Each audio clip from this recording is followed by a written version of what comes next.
but every year, long ago gets farther away, and people get nostalgic about it. My dictionary calls nostalgia a homesickness, a wistful yearning for a return to the past. Of course, none of us really wants to go back to the days when we chopped wood if we wanted hot water. Still, we have this homesickness for the good old days, or maybe it's a yearning for a simpler life, or just a curiosity of what it was all about. And so today we're going back in time to the steamboat, which is one of the most romantic, most nostalgic symbols of our ancestors' days. Now, we have every reason to feel nostalgic about steamboats. After all, generations of our authors, artists, and songwriters have been glorifying the steamboat since long before any of us here were born. We've been conditioned, so to speak. But actually, all this press agentry wasn't really necessary. It wasn't Mark Twain, Stephen Foster, or Currier and Ives who made the steamboat romantic. They just knew a good thing when they saw it. For the steamboat was colorful in its own right, and people who lived during the steamboat age needed no prompting to recognize this. While they were running, it was commonplace to compare a steamboat to a gliding swan, a wedding cake, or 100 other similar expressions. In fact, there were so many expressions of this sort that newspapermen exhausted their ingenuity in coming up with new ones. So when The Dictator came out in 1865, the Pittsburgh commercial threw up its hands and blurted out, "She's almost too pretty to look at." I like the way Captain William Kelly expressed his love for the Gray Eagle. She was long, lean, and graceful as a greyhound, the sweetest thing in the way of a steamboat that a man ever looked at. And the way Christopher Marley described a steamboat cabin. He walked into the cabin of the Chris Green one day and said, "Why, it's like a tunnel through a coconut cake." Captain Roy Borkow would never have considered himself a poet, yet once I asked him what the Cincinnatus whistle sounded like, and he looked me straight in the eye and said, "It sounded just like chocolate."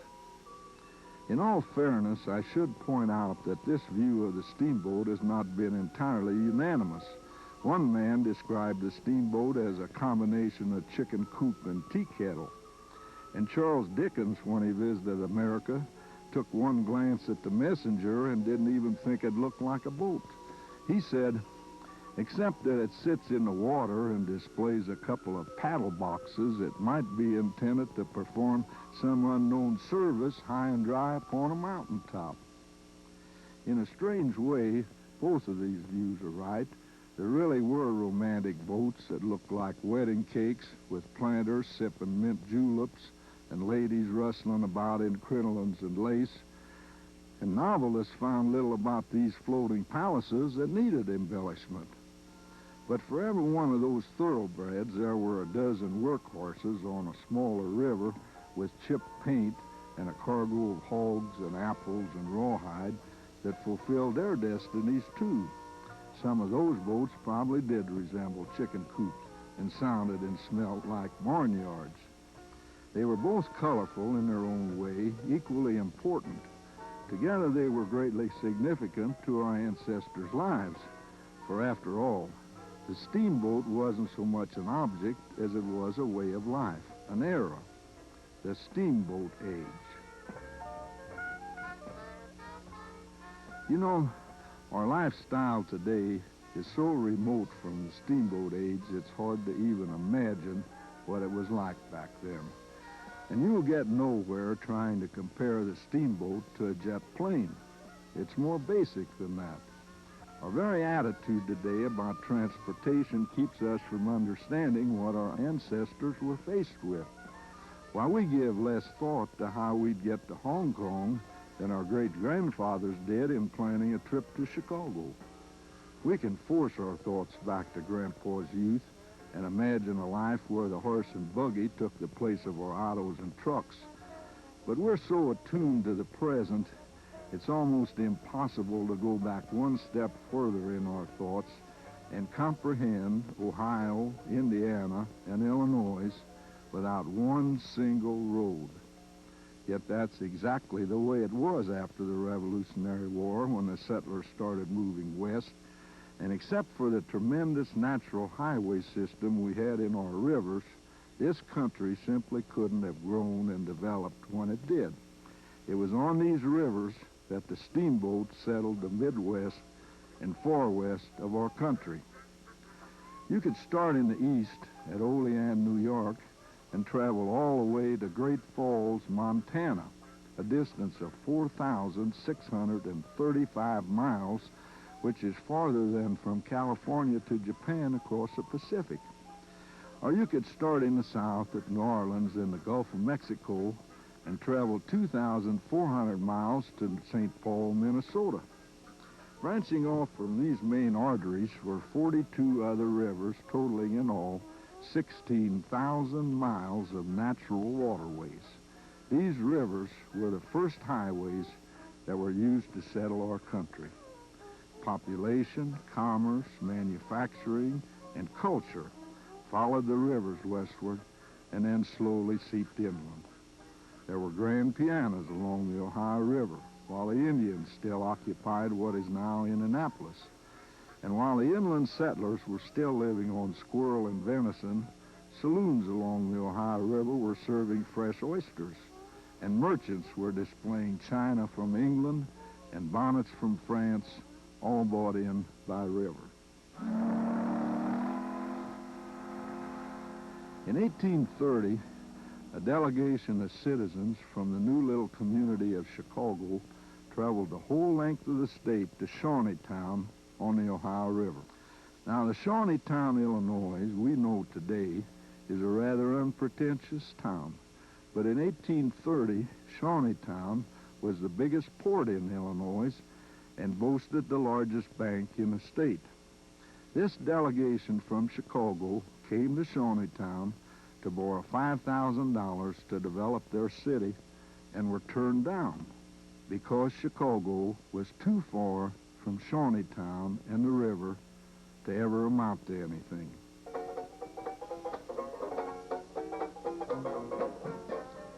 A few years later, the citizens of Delphi, Logansport, and Peru in Indiana decided that if they could be called steamboat towns, that would help develop their community. But they were so far up into the headwaters of the Wabash River, which is that red line on this map, that no steamboat would venture the trip. So in 1834, they got together and chartered the little steamboat Republican to bring one load of freight. And when this boat ran out of water above Delphi, the people of Logansport were so disappointed, they drove 20 yoke of oxen to the site, hitched them to the stranded steamer, and drug it over the sandbars and riffles to Logansport. No matter that this tiny little steamboat never got back to the Ohio. They'd seen a steamboat, and they advertised themselves as a steamboat city with a direct line to New Orleans. These land-bound settlements had real problems at this time without adequate transportation. Indianapolis was land-bound. By 1850, it had been a state capital for a generation, yet had only 8,000 population. Compare that to other Midwest cities, such as Pittsburgh with 46,000, Cincinnati 115,000, Louisville 43,000, St. Louis 77,000, New Orleans 116,000. The difference being that they were on the river. During this certain period in the history of our country, every important city or community west of the Appalachian Mountains was a river city, a steamboat city. And every village on the river was more important and more influential than its counterpart 100 miles inland during the steamboat age.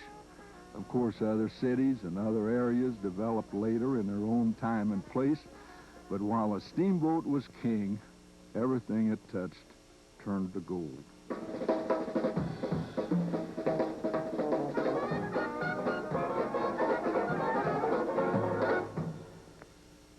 The first steamboat on the Ohio and Mississippi rivers was in 1811. There is no reliable picture of this first boat in New Orleans, but it probably looked very much like this steamboat built in the East that same year and by the same owners. By 1861, when the Civil War started, steamboats looked like this. And it changed little in appearance after the Civil War, except that a whole new breed of boats called towboats came into the picture about that time. In all, there were about 100 years of steamboating on the Mississippi River system from 1811 to 1911. Of course, steamboating existed long after 1911, but it was only a ghost of its former self. During the heyday of steamboating, between 1820 and 1880, 6,000 steamboats were built on the Mississippi River system. There were two general types of boats: side-wheelers like this, where the paddle wheels were hidden beneath those semicircular wheelhouses on each side of the boat, and stern-wheelers, where the paddle wheel hung over the stern of the boat. The boats came in all sizes, from 50 feet up to 350 feet long. Look at the people on this little steamboat Rowena and compare their sizes relative to the boat with these people next to the wheel of the Sprague, the largest towboat ever built, or to the Great Republic, another large boat.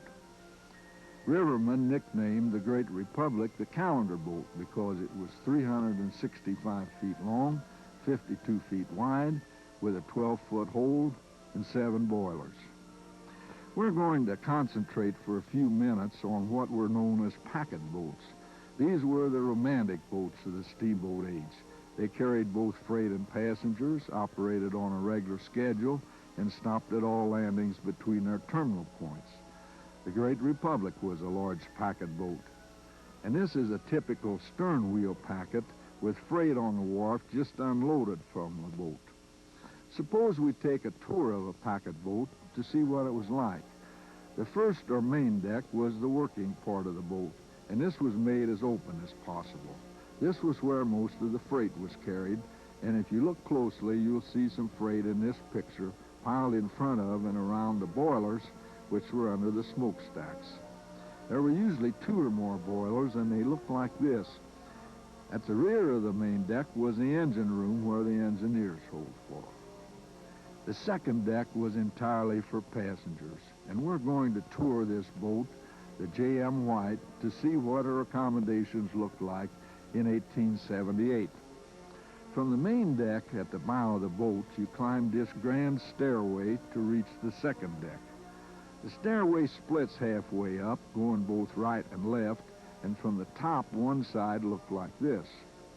We're now on the guard of the boat, which was very like a porch that extended around 3 sides of the second deck, and this shot shows the very impressive spittoon roll that was a feature of many boats.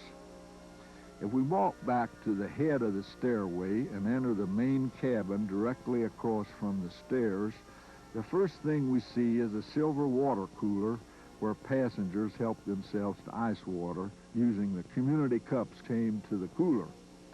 To our left, then, is the office of the boat, where all business was transacted, and which also served the same purpose as the front desk at a hotel.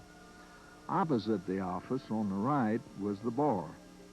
This is a drawing of the Princess, a different boat, but it is the best view I've ever seen of the arrangement at the front of a steamboat cabin. Stretching back from the center is the main cabin, and this is the cabin of the J.M. White. These cabins ran all the way to the stern of the boat, and this J.M. White cabin was 233 feet long, which is 3/4 the length of a football field. The front of the cabin was known as the men's cabin. This was the public area and where the men held forth. The rear of the cabin was called the ladies' cabin, and this was always furnished more elegantly than the men's cabin. Here we find upholstered chairs, always a huge mirror, and usually a piano and other luxuries. There was always a dividing line between the men's and ladies' cabins. On some boats, this was designated by the floor. The ladies' cabin would be carpeted, the men's not. On other boats, drapes were hung to show the line. The point is, No man was allowed in the ladies' cabin unless he was traveling with his wife or family, or unless he was specifically invited. Rivermen were very particular about this. Here's the diagram of a typical side-wheel steamboat cabin to show how the individual staterooms were lined up like soldiers in a row the entire length of the main cabin on both sides. These passenger quarters were called staterooms because one of the early boats identified each of theirs after a state instead of numbering them like hotel rooms. The name persisted even though most of the staterooms were numbered. Each stateroom had a door which opened into the main cabin and another door at the other end of the stateroom that opened onto the guard of the boat, or spittoon row of a while ago. This photo shows the outer doors on the guard of the J.M. White. It was a cozy arrangement, both an inside and outside exit to each stateroom. The crew's quarters were on the top deck above the passenger cabin. Much of this deck was one large cabin, and because it was the largest cabin on the boat, it was called Texas. That name also stuck, and this entire top deck has always been called the Texas deck on the river. Perched on top of the Texas is a pilot house. But let's get back to the main cabin. These cabins varied greatly along with the size and splendor of the boat. They always ran the entire length of the boat, and it was in the cabin that the owner put his best foot forward. I'm going to let Mark Twain himself describe one of those main cabins. He called it a far-receding snow-white cabin, porcelain knob and picture on every stateroom door, curving patterns of filigree work touched up with gilding, stretching overhead all down the curving vista, big chandeliers every little way, each an April shower of glittering glass drops, lovely rainbow light falling everywhere from the colored glass of the skylights. In the ladies' cabin, a pink and white Wilton carpet, as soft as mush and glorified with a ravishing pattern of gigantic flowers, the whole a long-drawn, resplendent tunnel, a bewildering and soul-satisfying spectacle. Unfortunately, no colored picture of a steamboat cabin has survived, but here's a color photo of a Victorian room from the same period. This room has light walls like most of the steamboat cabins, and these are the sort of carpet, drapes, and upholstery fabrics they used in steamboat cabins. So you'll just have to imagine one of those steamboat cabins in similar color. The main cabin was the scene of all the social activities in the boat, and this was where meals were served. Here's a cabin set up for dinner. The meals on board the luxury packets were truly fantastic. These were many-course meals, for the Victorians admired a lot of food. The biggest boats even had printed menus, and I know you're curious as to what was served, so I'll show you a menu from the steamboat Ed Richardson in 1879. This is only the first half of the menu, and I really must point out that this was not a case of choosing from this menu as we do today in a restaurant. Much of this menu was served to you automatically. The rest was placed on the table, family style, and you helped yourself and were expected to sample all of it. Some of you probably can't read the fine print, so let me explain that this dinner starts off with soup, then a fish course, followed by 5 boiled meats, then 5 roast meats, and a great selection of vegetables and relishes. Now we get to the entrees. There were 5 of these, including calf's feet a la Puceline, fillets of chicken with truffles, braised brisket of lamb with green peas, and so forth. And this side of the menu ends with 4 cold dishes. Now we come to the desserts on the last half of the menu. We start our desserts with a white raisin pudding with vanilla sauce.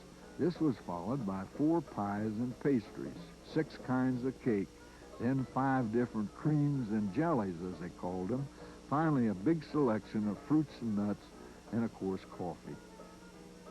I really should mention that not all boats serve meals like this, just as we have first-class, second, and third-class hotels today, so where there are different classes of boats with varying menus. but all extended themselves on food. And make no mistake about it, the big boats really put out a spread. All meals were part of the cabin fare. There was a flat rate, for example, from Louisville to New Orleans, which included cabins and meals. If the boat was delayed, they still fed you an extra day or two. The meals were served from a pantry off the main cabin and prepared in two kitchens, one on each side of the boat. One kitchen made all the breads, pastries, and desserts. The other prepared the meats and vegetables. These were tiny little kitchens, and photos are scarce, but here's the kitchen of a boat built in the 1890s, taken when she was new. And here's a cook in action about 60 years ago. The packet boats made many landings, and the steward could always send up into town for supplies. But in spite of this, many of the boats carried live chickens so they would be fresh when served. You can see a chicken coop on this boat. It's that little house on the roof at the right, back at the stern of the boat. In appointments and service, these boats were equal to or better than the best hotels in the land. Compared to what the early settlers were used to in their crude log cabins and simple frame buildings, these boats seemed like palaces, and that's where they got the name Floating Palaces. There were two types of passengers, cabin and deck. Cabin passage was first class, including stateroom and meals. These, of course, are cabin passengers in this view. When the railroads came along, we had Pullman and coach, but the deck passengers on the packets didn't fare as well as the coach passengers on trains. Deck passengers paid a very low fare, had no beds, no restrooms, no meals. They found a place among the freight on the main deck and fended for themselves. In the early days, when the boats burned wood and had to stop often to wood up, there were even two classes of deck passage, known as to wood and not to wood. The cheapest, or to wood passengers, had to help load wood, as you see in this old print, every time the boat stopped. A while ago, I mentioned that the packets carried both freight and passengers. Freight was important to the packets. They really got most of their revenues and most of their profits from the freight they carried rather than from the passengers. Here we see a packet on the lower Mississippi loading cotton. And when she was loaded and steaming down the river, she looked like one great big bale of cotton. Nothing was too little or too large for the packets to handle. They carried unbelievable things like threshing machines and locomotives, and of course all sorts of farm produce, including livestock. This is the way they loaded pigs onto the boats. What it boiled down to was they carried anything and everything there was to be shipped in their day. And they stopped at all landings. One had only to step down to the riverbank anywhere, wave a handkerchief in the daytime or a lantern at night, and a boat would pull in for you. Every farm had its own landing. The crew knew every landing on their run. You could consign a shipment to Mason's Landing, Indiana, and it would be put off at Mr. Mason's farm. Of course, the boat stopped at all cities and villages as well. Here we see the Evansville wharf piled with freight. And this is another photo of Evansville with packets clustered around the wharf boat. Every river town with more than a couple of hundred people had a wharf boat for the transaction of steamboat business. It was a sort of river depot. This is a wharf boat of Cannelton, Indiana. Someone once described a wharf boat as where Main Street meets the river, and that's a good description. These wharf boats were floating affairs, usually built on an old steamboat hull. They were a combination of warehouse, ticket office, steamboat agency, and so forth. All business matters with the various boats could be settled at the wharf boat. The crew of a packet boat consisted of a captain, two pilots, two clerks, two chief engineers, two striker engineers, a gang of firemen, two mates, a gang of roustabouts, a steward and sometimes an assistant, cooks, chambermaids, porters, barber, bartender, carpenter, watchman, and often many more. This is the crew of the Belle of Calhoun in 1895 on her maiden voyage, and it's unusual to see a whole steamboat crew in uniform. In fact, this is one of the earliest pictures of a crew in uniform. In earlier days, no one wore a uniform, not even a captain. This is a more typical picture of a steamboat crew on the packet Andes in 1891. Those are the officers of the boat at the front table, and that's Captain E.B. Cooper in the front center. Captains were important men, not only in commanding the boat, but as public relations men to meet the public and know the right people. Most captains were strong individuals, very independent. Captain Wash Care wouldn't change his schedule for anyone. He once left his wife at Wheeling when she didn't get back to the boat on time from a shopping trip up in town. And you know it takes a man of great principle to do a thing like that. Captain E.T. Sturgeon was master of the Eclipse, one of the brag boats of the 1850s, and one of the largest and finest ever built. Captain Sturgeon was a self-made man and only 33 years old when the Eclipse came out in 1852. Naturally, he was proud when Lola Montez boarded the Eclipse at Louisville for New Orleans. For Lola Montez was a former mistress of the King of Bavaria, a beauty of world renown. Anyway, Captain Sturgeon invited her to sit with him at dinner one night, and Lola, considering this beneath her, sent her maid and lapdog to take her place at the captain's table. Captain Sturgeon retaliated by throwing her off the boat at the next stop, which happened to be Cannelton, Indiana. This was on St. Patrick's Day, 1853, and Lola cooled her heels in Cannelton until the next boat came along. One of my favorite captains was T.P. Leathers on the lower Mississippi River. He owned any number of boats, but is best known for a series of 8 boats named Natchez. This is the 6th Natchez, the one that raced the Robert E. Lee in 1870. Captain Leathers was 6'4", 270 pounds, and he was a real die-hard rebel, a counterpart to the man I once heard described as unrepentant, unpardoned, unreconstructed, unvanquished, and unsurrendered. In 1860, and this was before the Civil War, he hauled down the American flag from the Natchez and never again flew the Stars and Stripes on his boat until March 4th, 1885, 25 years later. That was Election Day, and the Democrats were back. In later years, he ran into interstate commerce regulations for the first time and told a friend, "What's the use of being a steamboat captain if you can't tell people to go to hell?"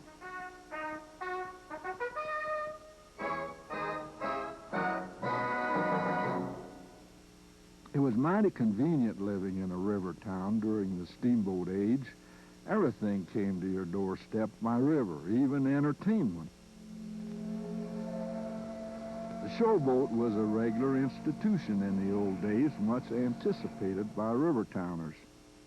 The first thing to understand about showboats is that they were not steamboats as such.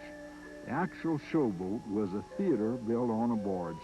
It had no motive power of its own, was shoved by a separate towboat, that steamboat on the right in this picture. Here's the interior of one of the showboats. Actually, they were like any typical theater inside. In the foreground are the rows of theater seats. Upstairs is a balcony, and of course there's a stage and box seats. And here's the troupe of one of the showboats. They were colorful people. Although the showboats were the most frequent, they weren't the only entertainment that came by river. Minstrel shows, repertoire, even Buffalo Bill himself came to Ohio river towns by river. There were even floating circuses. Here's one at Leavenworth, Indiana, in 1903. Generally speaking, packet service started to decline on much of the river after the Civil War. River service had been disrupted by the war, and by the time peace came, railroads were more prominent.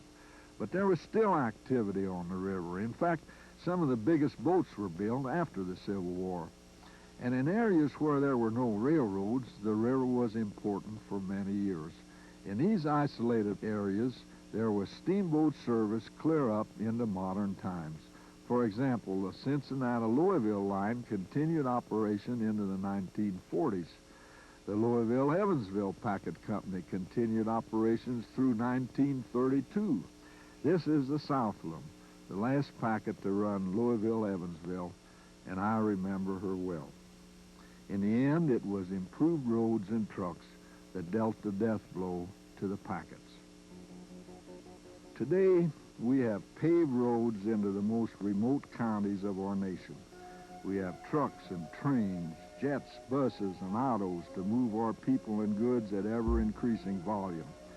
The river cities, once so dominant and important, all without exception went through an era of decay, while the inland centers caught up with them, and the steamboat age quietly melted away into obscurity, except when we remember.